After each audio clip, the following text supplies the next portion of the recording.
সুতরাং সেনেগাল নাকি ইংল্যান্ড, সেই মিশনে এখন দুই দল। যদিও এক্সট্রা টাইমের প্রথমার্ধের খেলাতে আমরা দেখেছি সেনেগাল কিন্তু ডমিনেট করেছে, সুযোগ তৈরি করেছে, কপাল তাদের খারাপ, গোলে কনভার্ট করতে পারেনি সেই পাওয়া সুযোগগুলোকে।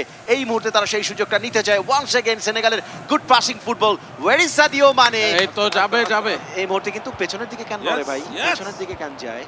ডিফেন্স করা হয়েছে। রাহুল, একটা জিনিস জিজ্ঞেস করতে চাই, জি, মানে চাষি ভাই যদি কোনো অফার দেয় বিকাশের মাধ্যমে পাঠাবে, সেগুলো কি গ্রহণযোগ্য? বলেন না খালি অফারটা। হ্যাঁ, বিকাশের মাধ্যমেই দিব।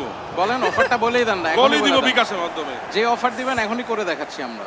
আমি একটা বের করি, একটা টিম আমরা ফালাই দেয় লাল কার্ড পাই, তাইলে কি দিবেন? কারণ লাল কার্ডটা তো ওইদিকে দিব না ব্রো, একটা ফালাই দাও তো।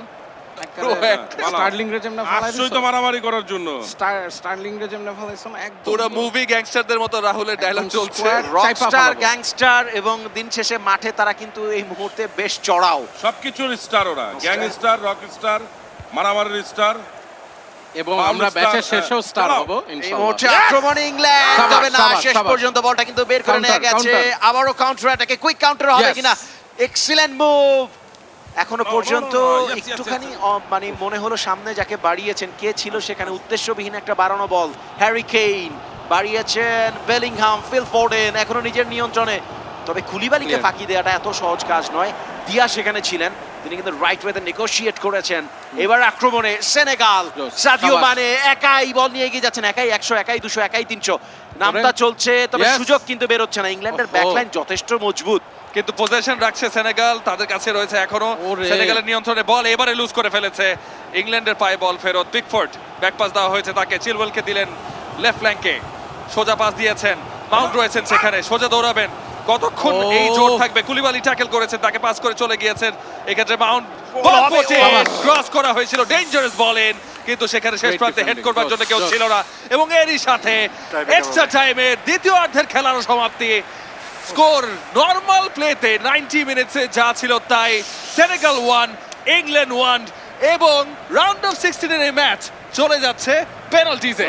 ব্যাপার না, টাই ব্রেক করতে হবে এবং টাই ব্রেক করবে দুই দল, আমরা জানি পেনাল্টি শুটআউটের মাধ্যমে। সেনেগাল নাকি ইংল্যান্ড, আমরা খুব ভালো করে জানি।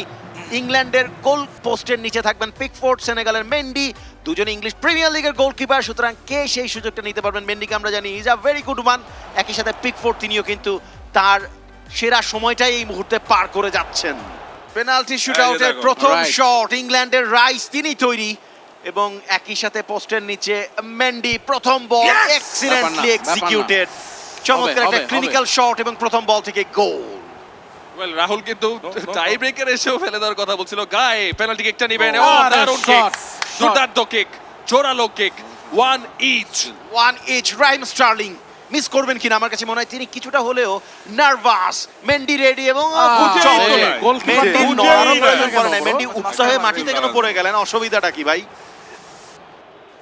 পড়ে গেছেন উপচে।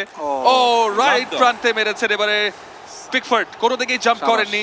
সো আসলে ডাইভটা দিতে হবে। হ্যারি কেইন এবারে পেনাল্টি নেবেন। হ্যারি কেইন ভার্সেস মেন্ডি, কে জয়ী হবেন? হ্যারি কেইন আসছেন।